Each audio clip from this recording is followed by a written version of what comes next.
Welcome back, ladies and gentlemen, for another Midnight Mirage Classic. Just want to give you a salute, send some positive energy to you. So in this video, we want to go over the history of ancient America, the old world, or the pre-flood world, also known as the antediluvian world. We want to go into some of the cultural practices that were going on in the ancient American times. And we want to talk about some of the ancient American blood gods and goddesses of the sun, moon, corn, war, and rain. All right. So we're going to talk about some of these so-called gods and goddesses that were being worshipped, whether it was in South America, Central America, or North America. All right. So we're going to just look a little bit into what were the religion of the ancient people here in the Americas, because yes, that we may be coming into an awareness that America is our homeland, but we got to understand that you had different types of Americans. And you had Americans that may have viewed spirituality different. They viewed business different. And you would have some that were, let's say, friendly and some that were hostile based on what their cultural or religious practices were. So we're very familiar with some of the, we'll say, spiritual practices in the southeast United States, in particular in what we call Louisiana, when we think about the voodoo and some of the various spiritual American systems, where it may include a little bit of herbalism, ancestor worship, including even black magic. All right. When we think about down in the Haitian islands, all right, or in Central America, some of the indigenous people down there, they have practices where, they worship, let's say, some of these Vodun gods and goddesses. And some of these ancestral spirits require, various forms of sacrifice, including both child and human sacrifice. When we think about the ancient Olmec, the ancient Maya, the ancient Aztec, all of us are very, very familiar with these stories about them committing human sacrifice. So the first principle or bullet point is that ancient human sacrifice and child sacrifice was a staple of the old American religion. And you had some people that practiced this and they were with it, and you had some that did not. A lot of people may have practiced it, from, me using my modern eyes looking back. Maybe they didn't have a certain awareness when it came to the celestial bodies and how the seasons and the climate works. You got to remember that the priests and the scientists and the people that led the community back then, they were privy to certain information, and they didn't distribute this information to the masses. They would usually hold this information in private, and they would use it to make calendars, and they would be aware of when various solstices were coming. And when you had different, let's say, lunar eclipses, solar eclipses, etc., all these various, events that would happen in the celestial skies, they were able to track it because they had a calendar. When you think about the Mayan calendar, for example, it takes thousands upon thousands upon thousands of years to create calendars. You got to be able to, track the calendar every day and then go through another cycle to see, does it actually, hold weight? So these people that, had this information, some of them abused it. I've talked about some of the occulted priesthoods in the past where they would require you, let's say, give them your virgin daughter, and they would give you a blessing or give you some type of information or quote unquote contact the gods on your behalf. So you had some people that were practicing, let's say, the human sacrifice religion, child sacrifice religion, and some of these other, we'll say, darker practices. Some of them may have been doing it in quote unquote ignorance. They may have not really known that the sun and the moon are going to come up regardless, and that there's going to be a rainy season just like there's going to be a dry season. But then you had those who were the elite, and they were at the upper crust of the society, and they were made aware to what this information really means. What do the symbols really mean on both an exoteric and esoteric, level? So they were aware of what they were getting themselves involved in. And a lot of what the elite would do is when they would practice, human sacrifice or child sacrifice, a lot of it was for them to quote unquote communicate with the gods or goddesses, and for them to, be able to live in abundance and have security here on the earth. We've talked about in prior tapes where when you make that Faustian bargain to secure a certain material comfort or material luxury here in the present world, the terrestrial world that we live in. So some of these ancient, emperors and empresses of America, they would engage in this. But you also had those in the civilization or in the society or in the family or in the tribe or in the nation or the confederacy. They didn't get down with this. They weren't into human sacrifice and child sacrifice. So when you think about the Bible, the Old Testament leading into the New Testament, what it's trying to give you is a history of the ancient peoples when they split into two different splinter groups. Those that wanted to perpetuate a system of, let's say, human sacrifice, child sacrifice, worshiping the celestial bodies, worshiping the sun, moon, and stars. They were into astrology and various forms of what we'll call, quote unquote, occultic magic. You had, one group of people that were into that. And then you had another group of people who had an understanding and had a knowledge that there may be a divine intelligence behind creation that is unseen and that is in no direction and has an omnipotent, omniscient power. And when you want to adhere this power or, give praise to it, you don't do it in the form of an idol. OK, so you had those that worship the higher power in the form of an idol and those that did not. So this is the, main point when we read about Abraham, who is a descendant of Shem. And Abraham lived in a city where not only his family, but those around him all participated in human sacrifice, child sacrifice, worshiping the celestial bodies, etc. And he was told by the Almighty to remove himself from that environment and to remove himself from being around his family so he could live another way of life, because Abraham was against these different forms of practice. Now, we also are familiar with the story of Abraham when he is told to, quote unquote, sacrifice his son Ishmael. But when he is in the process of doing that, Abraham is stopped. And then there is an animal sacrifice made in return. All right. Now, me personally, this is just me using common sense and deductive reasoning. I believe that story was created by the authors to try to help understand that you had a certain line of Shemitic, Abrahamic people who needed to differentiate and distinguish themselves from the religion of human sacrifice and child sacrifice.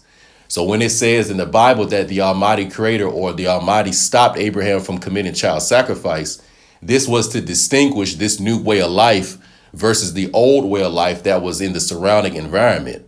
In the surrounding environment, people would sacrifice humans, children, animals, etc., and worship idols because they wanted to ensure that their crops would grow. They wanted to ensure if they had, merchandise that was traveling on a voyage, that it would reach its destination and that they would make a return on their profit, etc. So you had people that would sacrifice for those reasons. But the religion of Abraham, aka the religion of Shem, was meant to, leave that behind and realize that there was a, higher power that you would acknowledge. And it doesn't require blood sacrifice or human sacrifice or child sacrifice. OK, so that's what we're going to be talking about. Ancient American Luciferianism and Satanism. Now, I'm calling it Luciferianism and Satanism, but I'm talking about the ancient Olmec that practiced it, the ancient Maya, the ancient Incans, and all the various ancient mainland North Americans that may have engaged in some type of human sacrifice or child sacrifice. To my, limited life experience that I have here and the knowledge and wisdom that I've accrued, I don't think that the Almighty Creator, the true divine, will require human or child sacrifice, blood sacrifice, in order for you to acknowledge it. I'm just not under that belief. So any god or goddess or pagan idol that requires sacrifice, or any religion that requires you sacrifice the life of an innocent human being for either you to come up, your civilization to come up, for your government, your royal house, your military, for you to come up, to me, that is a form of Satanism. OK, it is an adversarial form of spirituality. All right. And any kind of, let's say, disembodied spirit or energy or awareness that would influence you to give up, let's say, your child for it to deal with you. This is a more malefic, demonic type of entity, I'll say. All right. So before we move forward, as I said, we're talking about some of these pre-flood, antediluvian religions that were actually the reason why the world was destroyed during the days of Noah. So when you read about during the days of Noah, when he was constructing the ark for 120 years, the people around him were drinking and eating and being merry, basically, and engaging in a lot of, we'll say, quote unquote, wicked acts and practices. And this was included in that. And I also want to include that in the antediluvian or old world, this is during the civilization what we know of as Atlantis. Okay. So Noah would have been a man that lived during the time of Atlantis. All right. And Noah's sons, Shem, Ham, and Japheth, they were living before the flood and after the flood. So that means that they would have been around to witness the environment of the pre-flood world that was actually responsible for destroying it. All right. So this is how some of these ancient practices continue into the post-flood world, because through the line of Ham and through the line of some of his sons, they reinitiated these practices. And also when you had some of the mariners from the Far East get in contact with the old world Atlanteans, they then started to practice that, religion and culture again, because I'm under the, assumption and, just through my investigation that the oldest religion of human sacrifice and child sacrifice would be the religion of the Aztecs, going back to the Maya, the Inca, or the ancient Americans. All right. There are more pyramids in the ancient Americas. And the systems here are much more sophisticated. So, yes, the ancient Babylonians, the ancient Mesopotamians, the ancient Canaanites, the ancient Cushites. Yes, these people had these, practices as well. But we got to understand that there was a greater civilization, I think, that all of that broke off from. And that's what's been coded as, quote unquote, Atlantis or the ancient world. Or it just may have been a period where the Americas, Europa, the Mediterranean, so-called Africa, and the so-called Middle East or Greater Asia, when it was all closer. Okay. So that's what we're talking about. The two different type of melanin rich original Americans, those that were into the religion of human sacrifice and those that were not. This is why the people of the descendants of Shem during the time of the Tower of Babel went against Nimrod and various Cushites who were practicing this human sacrifice. So that's really all the Bible is. It's just giving you a history of, these two types of original melanin rich people, or copper colored original indigenous humans. Those that practice human sacrifice and those that did not. Those that were into Luciferianism and those that were not. Okay. Now on the screen, what you have in front of you is basically a picture of some of these human sacrifices and what it would have, looked like, depicting ancient Olmec descent, ancient Incan descent, ancient Aztec descent, melanated Americans. All right. And that's what you see on the screen in front of you. And I'll use this also as the thumbnail if I can remember. But this is just a human sacrifice ceremony where you have them, painted in red. But if you look real close, you can see the copper colored, bronze colored tone to them. On this chief right here, you can clearly see right here that this is a so-called black man. Right here, the man that they are sacrificing, we notice that he's the color blue. Now, why is he the color blue or indigo? The color blue or indigo was associated with the ancient original gods and goddesses. All right. So we would depict ourselves on various temples, whether they were in the Yucatan, various parts of America, all the way over to Greater Asia and what we know of as so-called India, even some of the Hamitic gods. They would be colored blue or green because that was another metaphor for the melanin enriched color that we have as brown skinned original people of the earth. All right. So that's why you see the person being sacrificed painted blue, because the gods were thought to be blue. All right. And also you can see over here in the corner, you have some more, Mayan, original American, Olmec, Incan descent priest, all engaging in this human sacrifice. All right. And clearly you can see the dark skin, bronze complexion, so-called Black American ancestors, right here on the screen in front of us. All right. So what I'm going to do right now is read in a pretty good book I have. I've read from it before and I'll read from it more in the future.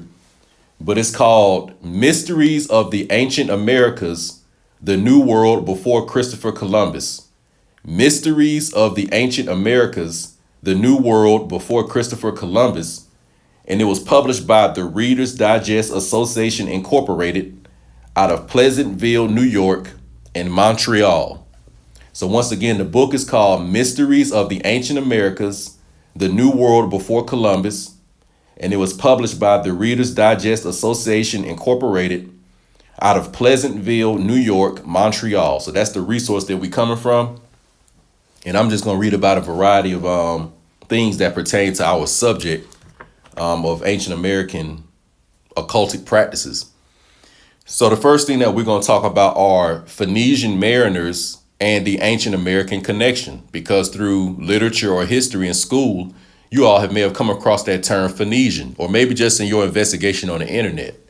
But the term Phoenician basically is talking about Shemitic Israelites and Canaanite Sidonians or Tyrians who were mariners, and they did business together and they had many explorations. So in 2 Kings, you read about King Solomon and King Hiram of Tyre and how they had business relationships and they went on many voyages together. So different Shemitic Israelite men would team up with different Canaanite, Sidonian, Tyrian men. And they would go on these voyages throughout the Mediterranean, throughout parts of so-called Africa, southern so-called Europa, all the way into the Americas. Okay. So the first thing I want to do is read a little bit about that Shemitic Israelite, Canaanite, Tyrian, Phoenician mariners and their connection with the ancient Americas. All right. And in my book, I'm starting on page 16. Such a crossing would have been more within the known capabilities of the early voyagers of the great seas, the Phoenicians. To some thinkers, it has seemed almost inevitable that these sailors whose maritime daring often dazzled the less adventurous cultures of the ancient Mediterranean would have sailed on to America simply because it was there. To one 19th century writer, the Phoenicians no doubt encountered the New World, quote, in joyous gladness, having followed still the star tracery on the azure wall of the external dome, and their Apollo daily sinking on his western couch, and with his last glance, becoming them, as it were, still to follow on his path, this knowledge and their religious adoration directed them in safety to that virgin land, or America, where the glorious sun from creation's dawn had never beamed upon a human footprint until their own had kissed the untouched Floridian shore. But what is the evidence for Phoenician travels to the American shores? Unlike their less skilled contemporaries, the Phoenicians built merchant ships that were mainly wind propelled, relying on oars only when necessary.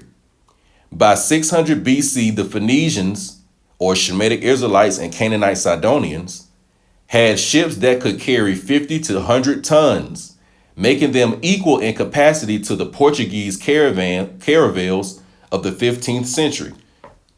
There are historical accounts of Phoenicians making voyages around the tip of Africa and to, quote, 10 isles, perhaps a reference to Britain's Cornwall. Of all maritime peoples in the old world, it is unquestionably true that these daring seamen, the most capable of crossing the uncharted Atlantic. So what we're already going into is how the ancient Phoenicians, or the Shemitic Israelites and Canaanites of the Mediterranean, how they had the history and the navigation skill set going back from the times of Noah.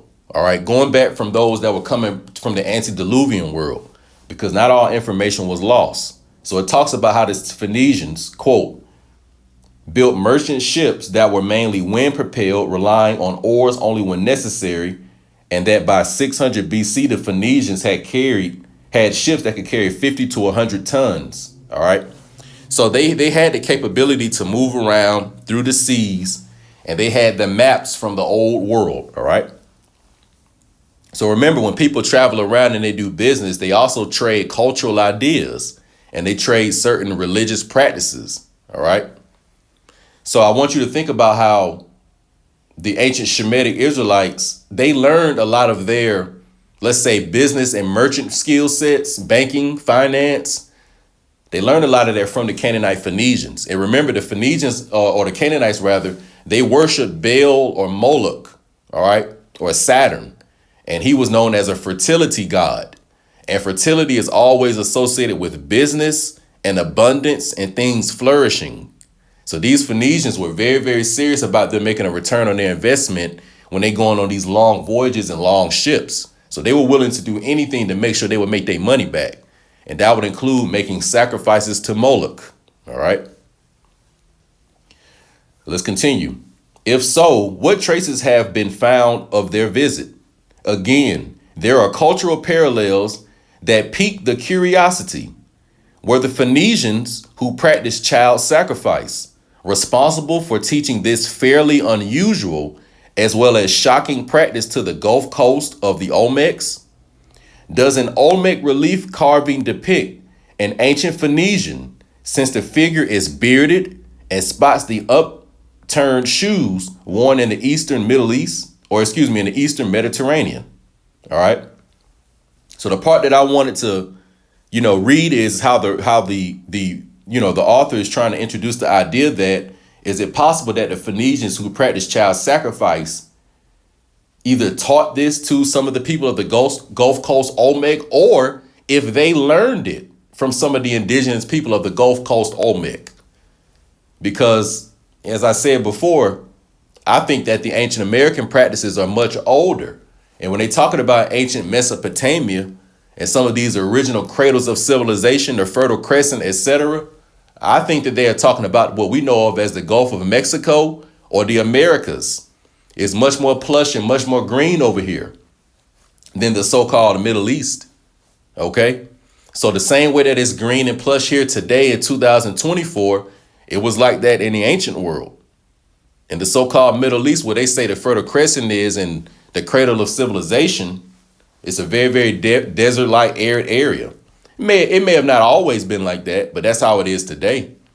So could the true Fertile Crescent actually be what we know of as the Gulf of Mexico? Let's continue.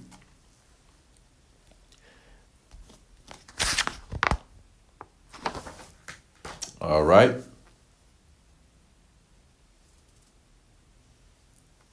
Let's see. So we good on this part. So basically, I just wanted to introduce this connection between the ancient Shemitic Israelites, ancient Canaanites, with the indigenous Olmec, the indigenous Maya, the indigenous Americans, okay? And how I think that they learned a lot of their information from the people in the Americas, because I think it all originated here. So when I say that the indigenous American, the copper-colored American, descends from a Shemitic line, I'm not talking about these Shemitic Israelites that came much later, in the 15 and 1600s.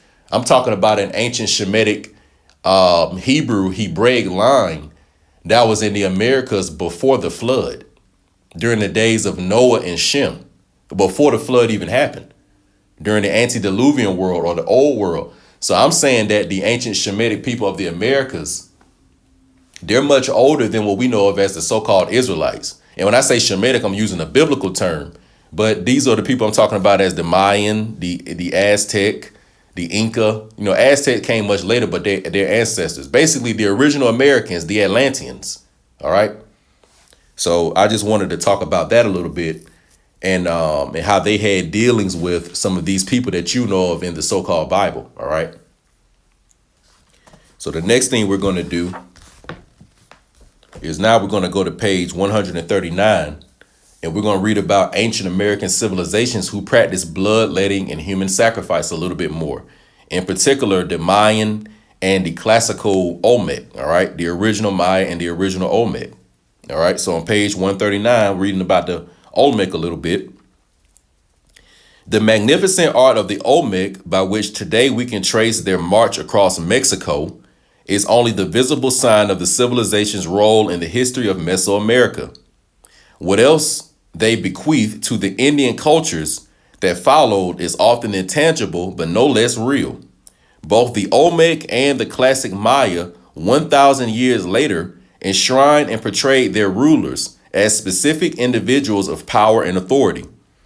Their religious symbolism of the Olmec was passed on not only to the Maya, but to other later cultures such as Teotihuacan and Aztec. I'm going to reread that part because This is why I'm saying, like, the Aztecs, these people inherited their culture from a much ancient culture that was there before them. So the Aztecs, they did not build those pyramids. Those pyramids were built more by the Atlanteans, these ancient Incan, original Maya, original Olmec, these original people that were descendants around the what we know of as the Gulf of Mexico. So it says, the religious symbolism of the Olmec was passed on not only to the Maya, but to other later cultures such as Teotihuacan and Aztecs. The rite of bloodletting, in which the worshippers pierced themselves in homage to the gods, was practiced by the Olmec and the Maya alike.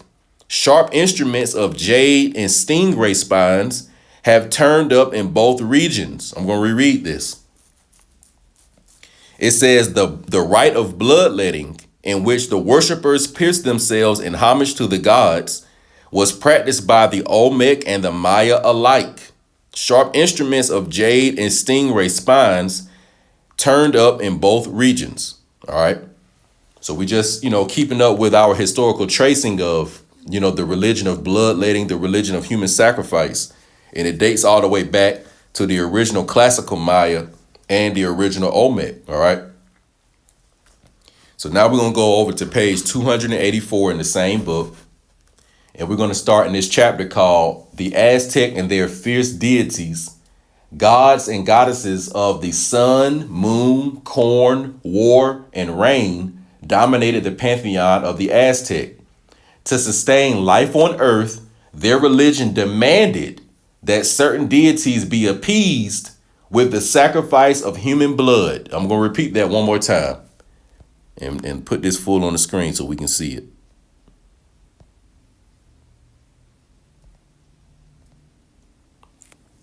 It says that the fierce deities, the gods and goddesses of the sun, moon, corn, water, and rain, dominated the pantheon of the Aztec. To sustain life on earth, their religion demanded that certain deities be appeased with the sacrifice of human blood. So this is why I say that I don't think that the Almighty Creator, the true divine intelligence behind creation, where all life comes from, would require human sacrifice or blood, human blood. But false deities or malefic demonic entities who are in the appearance of gods or goddesses, they may. Satanic adversarial beings that probably you can't see, they may require that. All right, let's continue.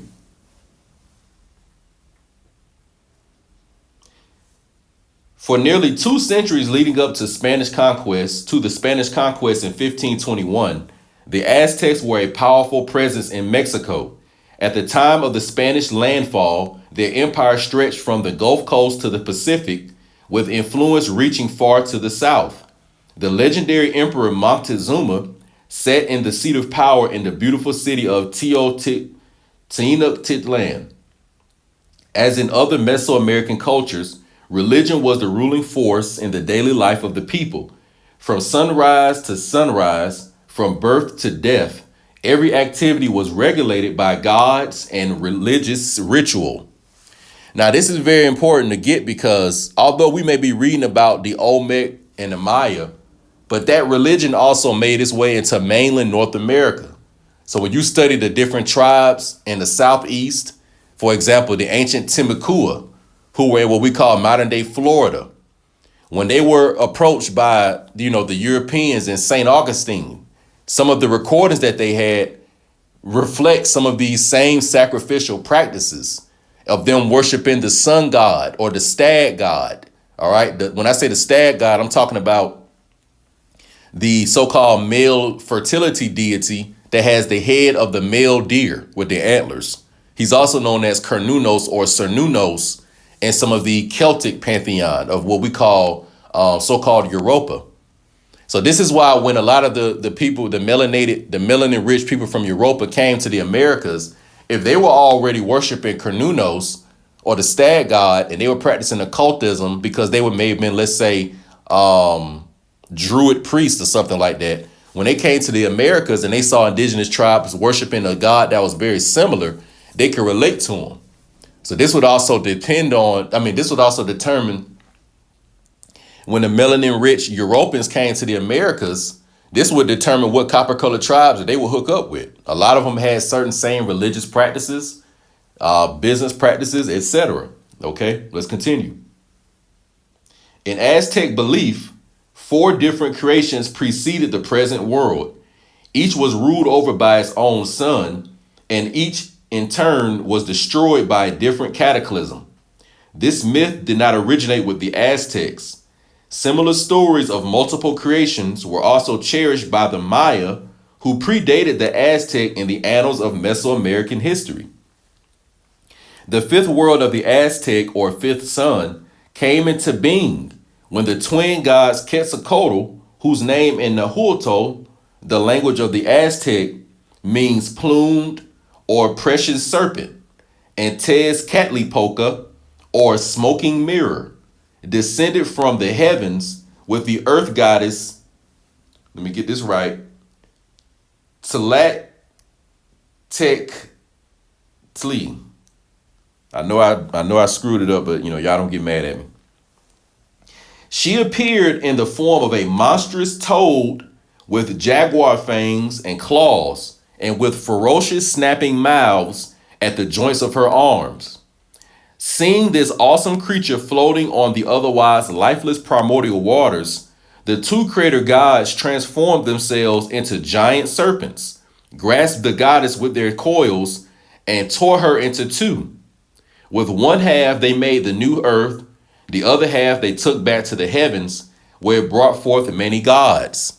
Now, doesn't this remind you all of the ancient Babylonian or ancient Sumerian or ancient Mesopotamian mythos or story of Tiamat, and how Tiamat was this serpent goddess or this ancient earth goddess that was torn apart and her blood was used to make quote unquote humans? So notice how the ancient story of Tiamat is very similar to the ancient story of the goddess of the Aztec. All right.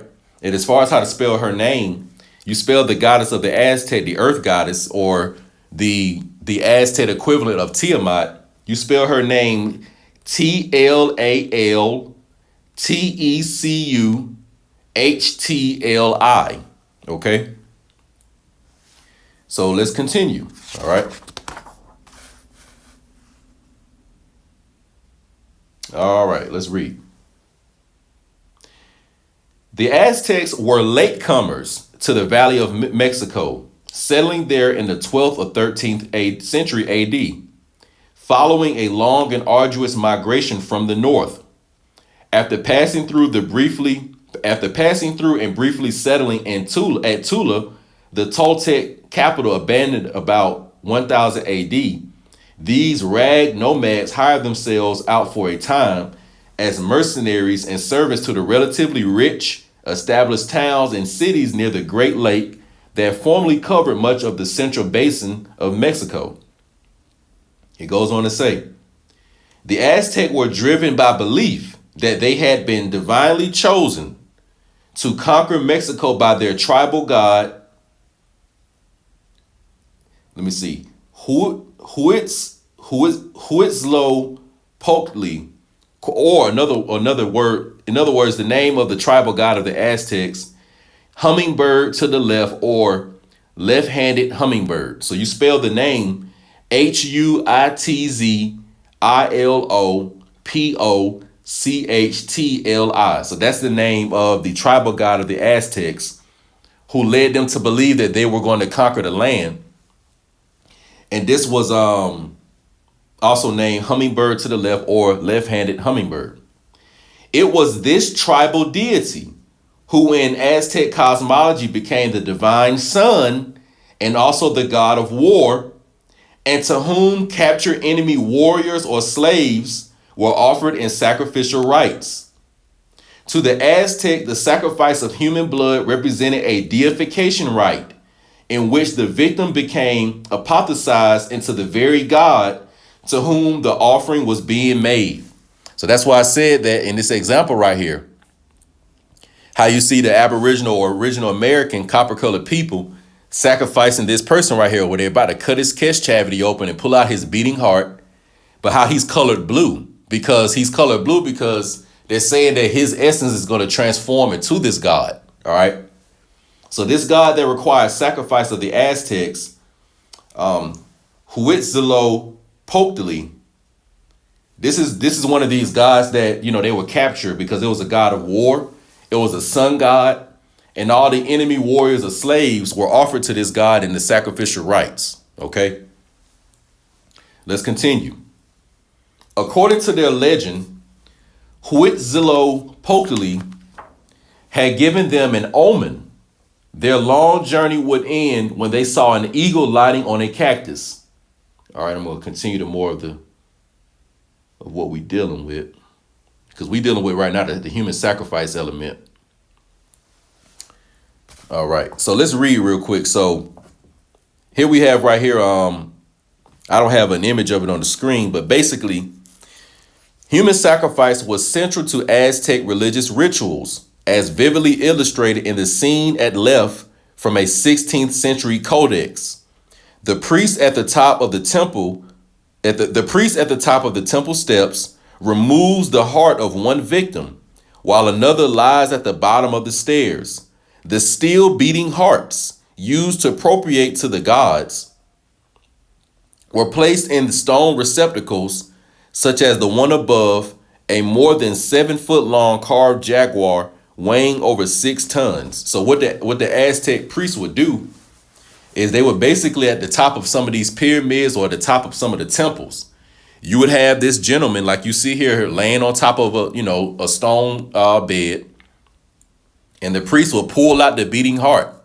And then you would have all these bodies at the bottom of the stairs of the pyramid or the temple of these people dead with their chest opened up because their hearts had been pulled out.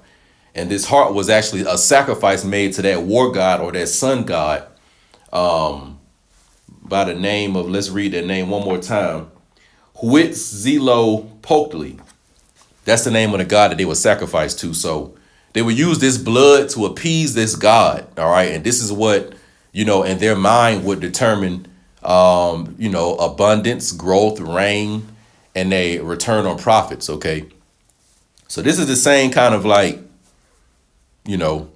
religion that the ancient Canaanites had, and why they would worship Baal and Moloch and perform human sacrifice. All right. Oh, also another thing too, for those of you all that have seen Indiana Jones and the Temple of Doom, that's what you are seeing, the elite of the British Empire and the elite of the Hindustan Empire, when they were underground worshiping Kali, and you had the priests with the Baal horns or the stag god horns or the ram godded horns, and they were underground. And remember, they had all the children in slavery, and they were sacrificing children to slavery, young people, young males. They were sacrificing them to Kali because they had their own form. They had a Hindustan form of the same goddess that the Mesopotamians called Tiamat, and that the ancient Aztecs had as well, the mother of Quetzalcoatl and Tezcatlipoca. What's his name? Hold on. Yeah, the two brothers, Tezcatlipoca and Quetzalcoatl, their mother, that serpent goddess that was torn and her blood was used to make humans, she is the equivalent of Tiamat to the Mesopotamian, and also she is the equivalent of Kali to the ancient people of Hindustan. All right. So if you've ever seen Indiana Jones and the Temple of Doom, when Indiana Jones was going through that big mansion of the royal palace, and remember how the royal elite, remember they were eating all those exotic foods, they were eating animals and monkey brains and snakes and stuff like that, but they were the prestigious aristocrats, the royal bloodlines, because as I told you all, it was the Aztec, Mayan, Inca bloodlines, Olmec bloodlines of the kings and queens. They were the ones that would practice a lot of this stuff, and they knew what they were getting themselves involved in. Just like in Indiana Jones, you had the royal elite and the royal bloodlines. They were practicing human sacrifice and child sacrifice to Kali Ma. All right. So that's why on Indiana Jones and the Temple of Doom, they would pull out the beating heart of the sacrificial victim to sacrifice to the sun god. Different cultures, they're going to call the sun god different. In ancient Canaan, he was called Moloch or Baal. All right. In ancient America, he was called Huitzilopochtli. In ancient in Mizraim or Egypt, he was called Osiris. All right. To the ancient Druids, he was called Cernunnos. But all of these are fertility sun gods that require human sacrifice. Basically, it's another form of Satan. All right. It's another form of Satan. So as we continue, in Aztec tradition, sacrificial death signifies a merging with the gods. So let me say that one more time. In Aztec tradition, sacrificial death signified a merging with the gods. So remember, this man that they sacrificed right here, they are saying that he's going to merge with the gods. So that ancient, ideal or that ancient thought process of one being sacrificed and then them returning to be with the gods. So them using that as a way to appease the person that's being sacrificed, that they're making this big, divine move to bless the people. So them offering themselves is a form of a blessing. This is what that is. You know what I'm saying? And this is what the ancient Americans would practice. Okay. So that's the ancient religion that you saw in the Old Testament, where the Canaanites would sacrifice their children and pass them through the fires to Moloch. All right. Also, when you think about today, like the so-called Black American entertainers, whether they be Shriners, whether they be Freemasons, or in any other kind of, let's say, esoteric or occultic group, the Luciferian group, when they commit these sacrifices, they are saying that this is going to be a blood sacrifice to either the Baphomet or whatever sun god or fertility god that they worship in whatever form that Satan or Lucifer is in. They're saying that this sacrifice is meant to appease him and that this person is going to go and be with the gods, and in return, they will receive some kind of abundance blessing. All right. So this thought process that the ancient elite of Hindustan had when they would worship Kali Ma, that the ancient Druids had in medieval Europe when they would worship Cernunnos, that the ancient Maya or Olmec or Americans had when they would worship Tezcatlipoca, Quetzalcoatl, that sacrificial religion of, providing the body to the god, these are just the origins of it. Okay, these are the origins of it. And also they would engage in cannibalism as well by eating the flesh. Okay, so let's continue. Now we're on page 289. All right, it says that I'm going to start. I'm going to start right here. All right, it says that across an enormous gulf of language, culture, religion, and ways of organizing the world, the Spaniards tried to reconstruct a coherent system of Aztec beliefs and rituals. Inevitably, this attempt led to misinterpretation, oversimplification, distortion, and exaggeration, especially in regard to human sacrifice and its corollary, ritual cannibalism. So yes, did some of the Europeans exaggerate the religion in the Americas and what they saw some of the people doing? Yes, they did. But that still does not discount the fact that there was a history of human and child sacrifice and blood rituals in the Americas. In Aztec tradition, sacrificial death signified a merging with the gods, as small portions of the victim's flesh were eaten with other sacred foods, presumably so that selected communicants might absorb some of the god's divine qualities. I'm going to repeat that. In Aztec tradition, sacrificial death signified a merging with the gods, and a small portion of the victim's flesh was eaten with other sacrificial foods, presumably so that the selected communicants might absorb some of the god's divine qualities. It was here especially that some friars detected the devil's hand, for not only was eating human flesh abhorrent to them, but they also saw in the practice the cynical mockery of the most holy rite of the Catholic Church. So basically what it was is that, like I told you all, when the melanated people from Europa came to the Americas and they saw that the ancient American had a practice of human sacrifice and then consuming the blood and consuming the flesh of the sacrificial victim, this had a subconscious correlation for the Spanish Crusaders to the Eucharist, when they say that they would, quote unquote, eat the bread of the, quote unquote, Jesus Christ, and then drink the wine, which represent the blood of the so-called Jesus Christ, as the Holy Communion. So there was a ritualistic connection between the Holy Communion and the cannibalistic rites of the ancient Aztec. All right. There's a connection. Okay. So what we did briefly, just, went into some history in this book about these ancient practices. All right. And as I said, all these sacrifices, they were for fertility, abundance, growth, rain. And a lot of this was symbolism. Okay.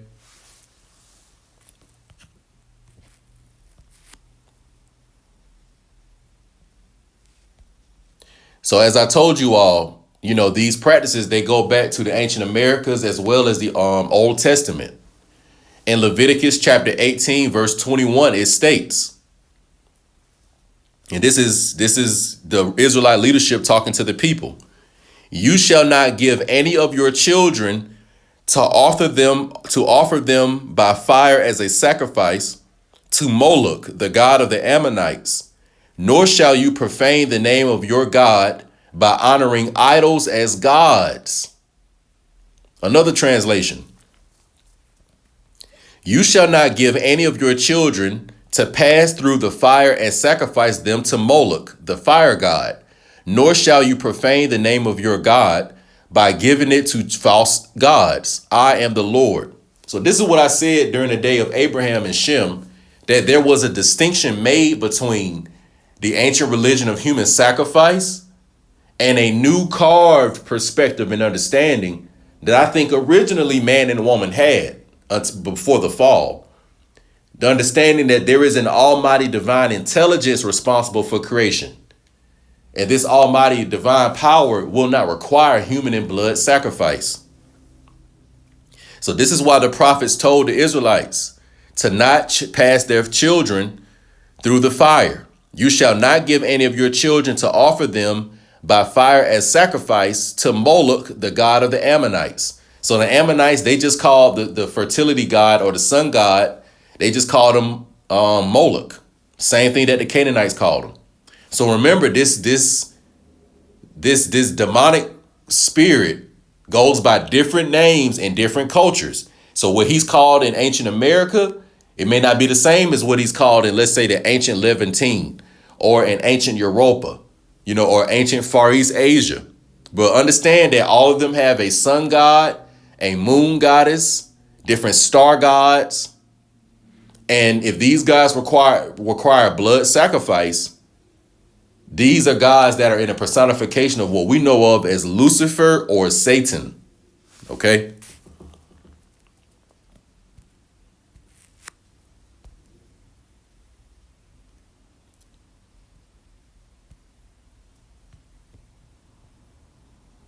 So that's what we wanted to deal with in this tape. Another thing, and then I'm gonna get ready to wrap it up. Another one of Blackbeard's homes is the state of California. I have a strong love for Southern California. I've had a lot of, powerful spiritual experiences in my life, and I was naturally led to that land, okay, to connect, my connection to the lands of Georgia on the far east, on the Atlantic, all the way to Southern California on the Pacific in the far west. So me connecting that 33rd degree parallel between Atlanta and Los Angeles, I have a I have a love for that place. But one thing that I would do sometimes in the mornings is I would be walking down, over off of like Olympic Boulevard downtown. They have what's known as the Maya Temple, or the Maya Theater, rather, excuse me. They have a theater constructed downtown LA that's very, very similar to the Maya Temple. All right. So all around, North America, you had a revival of different, buildings and constructions that resemble Mesoamerican or Incan or Maya construction. All right. And the reason why a lot of these, places are constructed that way, some of it is just because it's cool. But a lot of these, engineers, some of them were Freemasons. All right. Now, you can do your own research on this, but there is a man by the name of Dr. George Hodel. Okay. Dr. George Hodel. And there was a woman by the name of Elizabeth Short. All right. And for those of you all that are familiar with the murder of the Black Dahlia, all right, which was this, it was a young, attractive Caucasian woman who they found, dismembered, deceased. And there were a lot of like surgical proceedings done where the woman's body was cut up. And this man named Dr. George Hodel, he was one of the, people of interest that they were quote unquote investigating. But through me doing a little bit of background research, this man came from a prominent family. I believe he was of Ukrainian so-called Jewish descent. And he was part of the upper crust of the southern Los Angeles, environment, him being a doctor and being prestigious. But this man may have had some connections and links to Sabbatean, Frankist, occultic groups. And a lot of these groups practice human sacrifice. And this man lived in a home. He didn't construct a home, but I believe from like 1945 to like 1950 or the early 50s, he lived in a home that was actually constructed like a Maya temple. Okay. He lived in a home that was constructed like a Maya temple. And it said that allegedly he committed, human sacrifice of Miss Elizabeth Short in the basement of this home that's constructed like a Maya temple. All right. And this situation happened in, I want to say the 50s, late 40s to 50s, 1950s. OK. But this man, George Hodel, he lived in a home that was constructed like a Maya temple, where in the basement or in the cellar of it, he may have been conducting some of these occultic, satanic, Sabbatean, Frankist, Maya bloodletting, rituals. All right. Satanic rituals. So, this is why Abraham was told to leave his homeland, to differentiate himself from the other family members, the other melanin rich people who were still practicing the religion of human sacrifice and child sacrifice. So we just wanted to go through some, old American history. So you'll understand a little bit about the origin of Satanism, human sacrifice. And when you see it associated with some of these so-called celebrities, like when you hear people around them that may die, and, why are they doing that? And the reason why they're doing it is to appease the sun god, the moon goddess, or whatever, quote unquote, pagan deity that they worship. And that the human blood and the human heart is seen to be an offering to this malefic spirit, I'll say. And in reward, they get abundance, growth, fertility, rain. All right.